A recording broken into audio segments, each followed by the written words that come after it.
Hai, Assalamualaikum warahmatullahi wabarakatuh. Apa kabarnya teman-teman semua? Ketemu lagi dengan aku di Noveronia Channel. Nah, di video kali ini aku tuh mau berbagi tips dan cara dalam memilih kontrakan. Dan kira-kira apa saja sih poin yang perlu teman-teman ketahui dalam memilih kontrakan? Nah, ini sih sesuai dengan pengalaman aku sendiri. Jadi buat teman-teman yang lagi cari-cari kontrakan ataupun yang lagi ngontrak dan suatu saat nanti ada niatan untuk pindah kontrakan, boleh banget simak video aku ini sampai habis. Jangan di skip-skip ya teman-teman, semoga video aku ini ada manfaat yang bisa teman-teman ambil. Oke, sebelumnya aku mohon dulu teman-teman untuk dukung channel aku dengan cara subscribe, like, dan share ke media sosial yang teman-teman punya, biar nantinya aku semakin semangat lagi buat videonya. Oke, yang pertama yang perlu teman-teman ketahui yaitu untuk harga kontrakan tersebut ya teman-teman. Karena untuk harga kontrakan di setiap daerah itu berbeda-beda, jadi teman-teman sesuaikan aja untuk harga kontrakannya yang akan ditetapkan sama pemilik kontrakan sesuai atau tidak dengan besar atau kecilnya kontrakan, dan teman-teman bisa menyesuaikannya juga dengan kontrakan yang ada di daerah tersebut. Oke, yang kedua yang perlu teman-teman perhatikan juga akses atau jalan untuk menuju ke kontrakan tersebut. Apakah kontrakan tersebut berada di pinggir jalan ataukah berada di dalam gang? Kalau misalnya kontrakan itu berada di pinggir jalan, pastinya akan lebih memudahkan teman-teman untuk misalnya saat pindahan nanti dalam mengangkat barang, ataupun misalnya ada sanak saudara ataupun kerabat nantinya yang akan bermain ke kontrakan teman-teman tersebut, pastinya akan lebih mudah karena tidak harus masuk ke gang-gang kecil gitu ya teman-teman.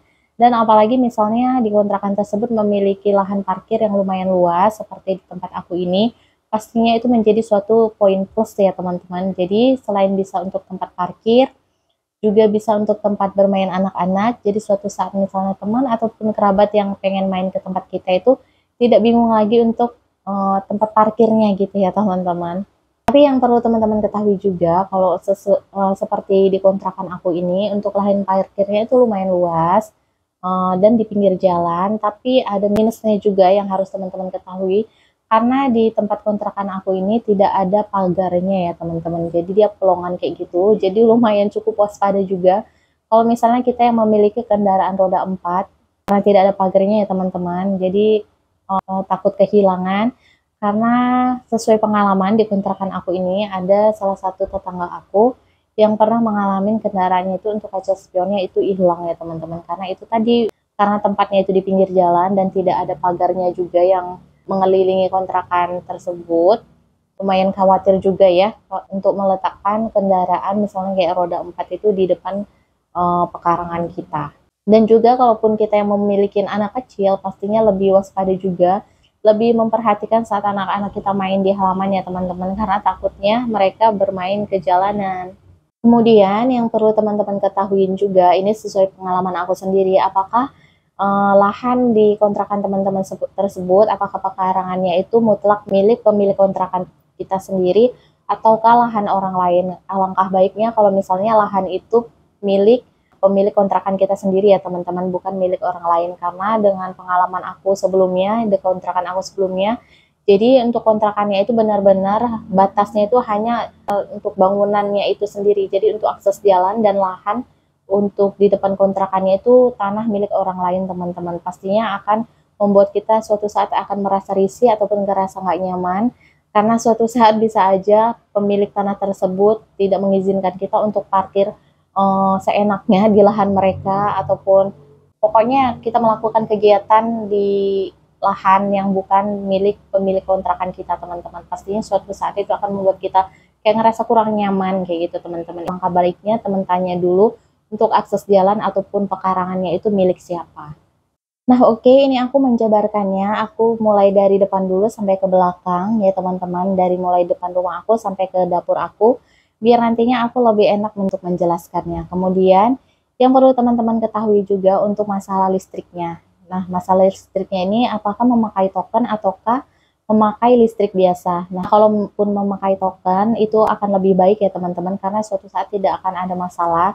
Karena biasanya kalau yang memakai token itu pastinya kita harus mengisi token tersebut kita baru bisa memakai listriknya, berbeda dengan listrik biasa ya teman-teman. Karena ada beberapa yang pernah aku ketahui kalau misalnya memakai listrik biasa, ini juga yang harus perlu teman-teman tanyakan oleh pemilik kontrakan apakah masa listriknya ini sudah dibayarkan yang sebelumnya oleh pengontrak sebelumnya. Jangan nanti saat teman-teman untuk udah memasuki kontrakan tersebut, ternyata pengontrak sebelumnya itu telah melakukan penunggakan beberapa bulan. Pastinya nantinya takutnya tunggakan tersebut akan dijatuhkan sama teman-teman. Jadi alangkah baiknya teman-teman tanyakan hal tersebut kepada pemilik kontrakan, apakah untuk masalah listriknya itu tidak ada masalah ataupun gimana. Oke, yang perlu teman-teman ketahui juga, untuk daya dari kontrakan tersebut, apakah dia memakai daya 450, 900, atau selanjutnya. Nah, kalau misalnya teman-teman tidak membutuhkan begitu banyak daya dalam kegiatan sehari-hari, teman-teman itu bisa memakai daya 450 watt itu udah cukup ya teman-teman. Tapi kalau misalnya teman-teman memakai daya yang lebih dari 450, teman-teman harus memilih daya yang pastinya 900 atau di atasnya, biar suatu saat nanti saat teman-teman lagi memakai barang elektronik yang di rumah tidak ada kendala apapun, tidak kayak jepret-jepret kayak gitu ya teman-teman. Dan teman-teman juga harus tanyakan juga apakah untuk listriknya ini tidak ada masalah gimana-gimana, karena sesuai pengalaman aku kemarin itu aku cuma menanyakan untuk listriknya ini tuh dayanya berapa aja, hanya segitu aja teman-teman, nggak menanyakan lebih-lebih. Tapi ternyata setelah aku menempatin ini, ternyata untuk MCB dari listrik tersebut itu udah lemah teman-teman. Jadi kalau misalnya aku memakai barang elektronik, misalnya aku lagi nyetrika, kalaupun aku masang kipas sama TV itu nggak akan kuat teman-teman. Jadi kalaupun aku harus nyetrika ataupun memasak nasi ya, jadi harus ada salah satu barang di rumah ini pemakainya yang harus aku matikan dulu. Tapi itu tuh kemarin pemilik kontrakannya nggak ada ngasih tahu sama sekali sama aku. Jadi aku setelah menempatinnya baru tahu teman-teman, itu merupakan satu kekurangan juga di kontrakan aku ini. Jadi misalnya alangkah baiknya teman-teman selain menanyakan kepada pemilik kontraknya, teman-teman bisa tanyakan sama tetangga di sekitar kontrakan teman-teman. Pastinya mereka sedikit tidaknya tahu tentang kontrakan yang akan teman tempatin tersebut teman-teman. Masalah di ruang tamu, untuk ruang tamu aku sendiri ini tuh lumayan cukup luas ya teman-teman, nggak ada yang gimana-gimana, lumayan untuk aku. Tapi teman-teman yang harus perhatikan juga untuk kontrakan, kalau di bagian kontrakan tersebut untuk sirkulasi udaranya itu gimana, bagus atau tidak. Tapi alhamdulillah untuk di tempat aku ini, untuk kontrakannya itu untuk sirkulasi udaranya, kayak ventilasinya itu lumayan memungkinkan untuk udara keluar masuk. Jadi itu lumayan teman-teman harus perhatikan juga, karena kalau misalnya sirkulasi udaranya tidak bagus, pastinya nanti kalau misalnya teman-teman hanya mengandalkan kipas itu pasti akan merasa gerah banget dan pastinya akan merasa tidak nyaman ya teman-teman. Beda misalnya teman-teman menggunakan AC, kalau misalnya sirkulasi udara minim itu tuh masih memungkinkan ya. Tapi kalau misalnya teman-teman nggak menggunakan AC, pastinya kita butuh untuk sirkulasi udara yang bagus. Oke, itu untuk di bagian ruang tamu cukup segitu aja. Lanjut ke kamar. Nah, untuk bagian kamar aku ini tuh lumayan luas juga, karena untuk ukurannya sama dari ruang tamu ke kamar itu 3 kali 3 meter kalau nggak salah ya teman-teman, ukurannya itu sama. Nah, untuk besarnya seperti ini, lumayan bagus ya teman-teman. Tapi yang aku kurangkan untuk di kontrakan aku ini, kalau untuk yang di kamarnya itu tidak ada jendelanya ya teman-teman. Jadi, kita hanya mengharapkan angin, sirkulasi udara dari ruang tamu. Alangkah baiknya misalnya kontrakannya itu di bagian kamarnya ada jendelanya. Pastinya sirkulasi udaranya tentunya lebih baik ya kan. Oke, kemudian kita lanjut lagi ke dapur. Nah, untuk dapur aku itu seperti ini ya teman-teman, hanya ada tungku untuk tempat kompornya, tapi untuk tempat wastafelnya nggak ada.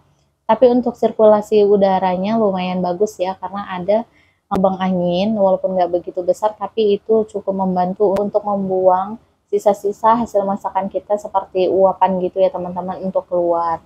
Dan ditambah lagi di bagian atasnya itu ada juga lubangannya lumayan besar untuk pencahayaan dan juga untuk sirkulasi udara keluar masuk. Jadi ini tuh teman-teman harus perhatikan juga, karena di bagian dapur itu tempat kita untuk memasak, pastinya nanti bakal engap banget. Dan kalau misalnya tidak ada sirkulasi tempat lubang angin ataupun jendela, pastinya itu akan sangat-sangat tidak bagus banget ya teman-teman. Karena teman-teman nanti misalnya kalau masak itu akan merasa kurang nyaman. Kemudian kita langsung ke kamar mandi. Nah, ini di kamar mandi juga ada beberapa poin Yang harus teman-teman perhatikan untuk masalah airnya sendiri, apakah airnya ini sumbernya itu dari mana teman-teman? Apakah memakai sumur ataukah memakai PDAM? Teman-teman tuh harus tanyakan sama pemilik kontrakannya. Dan biasanya teman-teman juga tanyakan untuk masalah airnya, apakah dibayar sendiri ataukah digabung sama saat kita pembayaran kontrakan itu atau gimana kayak gitu. Kalau untuk di tempat aku ini, untuk airnya itu aku nggak bayar teman-teman, jadi udah gabung sama uang kontrakan aku. Dan airnya ini berasal dari sumur yang digali sendiri untuk kontrakan kita teman-teman. Oke, kemudian lanjut lagi untuk yang masalah yang di kamar mandi, teman-teman itu ini tuh poin yang paling penting juga yang harus teman-teman ketahui dan tanyakan kepada pemilik kontrakan, apakah WC-nya ini baik-baik aja, apakah ada masalah sebelum-sebelumnya, apakah sering mampet atau enggak. Teman-teman itu bisa tanyakan juga teman-teman, karena ini tuh hal yang paling penting kita sangat penting kita butuhkan saat di kontrakan tersebut ya teman-teman. Hal yang paling penting juga, karena kalau misalnya sering-sering mampet repot juga kan ya, namanya juga WC. Ataupun teman-teman bisa tanyakan juga sama tetangga-tetangga di sekitaran kontrakan teman-teman, selain WC ataupun ada hal-hal lain yang biasa terjadi problem di kontrakan tersebut, teman-teman itu bisa tanyakan, karena terkadang sebagian dari pemilik kontrakan itu mereka ada juga yang misalnya nggak mau memberitahu ataupun misalnya sama sekali tidak tahu, karena ada sebagian pemilik kontrakan itu yang nggak terlalu tahu menahu tentang kontrakan tersebut teman-teman. Mereka itu misalnya ada problem apa-apa di kontrakan tersebut, mereka itu tidak tahu menahu. Jadi saat kita tanya-tanya soal kontrakan tersebut, mereka bilangnya itu aman-aman aja sih, kayak gitu. Jadi alangkah baiknya teman-teman tanya sama tetangga-tetangga di sekitaran kontrakan teman-teman, apalagi lebih bagus yang misalnya mereka tinggal di situ lebih lama, paling tidak sedikit tidaknya mereka itu tahu gitu ya teman-teman, masalah-masalah apa yang terjadi di kontrakan kita. Nah, oke teman-teman, kira-kira itu aja poin penting yang harus teman-teman perhatikan saat untuk memilih kontrakan sebelum nantinya teman-teman tempatin, biar nantinya nggak ngerasa kecewa dan ngerasa zonk. Itu termasuk salah satu poin penting yang harus teman-teman perhatikan. Dan itu juga sesuai pengalaman yang aku alamin selama ini. Dan barangkali misalnya teman-teman ada yang ingin ditanyakan seputar kontrakan, apa-apa aja boleh banget, ataupun mau sharing-sharing boleh banget tulis di kolom komentar di bawah ya teman-teman. Jadi untuk video kali ini sampai di sini aja dulu. Terima kasih buat teman-teman semua yang udah nyimak video ini sampai habis. Semoga video ini tuh bisa bermanfaat buat teman-teman semua. Jadi sampai di sini aja dulu, sampai ketemu di video berikutnya. Assalamualaikum, dadah.